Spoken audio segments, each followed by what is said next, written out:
Welcome to Scouted Academy Lesson 3. I'm Nikita. And I'm Jeremy. And we're Scouted. Today we're going to be unpacking how to get into property development. We speak to a lot of candidates day in, day out, and they want our advice how to make the big move. You may be a valuer, you may be an engineer, you may be in project management, but your dream is property development. The first thing for me is networking. Building a community, whether that's in development directly, going to meet agents, architects, people from construction. Build a community. Your network is your net worth. Sometimes it's who you know, not what you know. My first tip is to upskill. Enroll yourself in a feasibility course with a State Master. Enroll yourself in a diploma of construction management.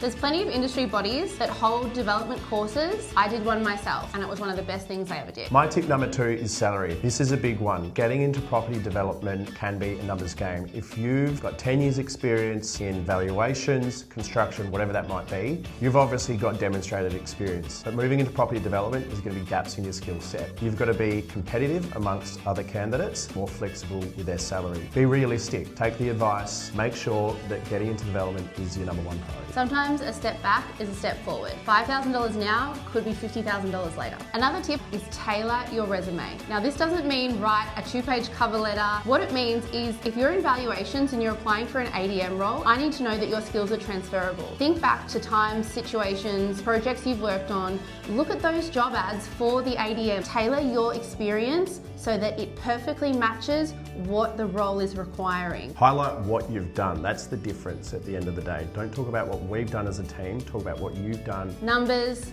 statistics, the more info, the better. Stay tuned on that one because we'll have some more tips where we unpack how to best break down your resume to make it stand out. My tip number 3 is timing. This relates to the timing that you enter the industry. Far better to make that move as soon as possible. Once you've got the experience under your belt in another industry, you potentially may have missed the boat. You're going up against more flexible, more junior candidates. So my advice, make the move as early as you possibly can. My absolute top tip is to work on your confidence, your articulation, your ability to command a room. You may not be the one that gets that role against someone else who has the confidence to talk about themselves positively and their potential. If you are shy and nervous, practice those interview skills so that you're able to articulate everything that makes you perfect for that role. We hope you enjoyed our tips today. Trying to pivot industry can be really hard, and as Jeremy said earlier, it's a numbers game. This can be a really daunting experience. Speak to those around you who are in the industry. Speak to us. We do this day in, day out. We're here to help you through that journey. But most of all,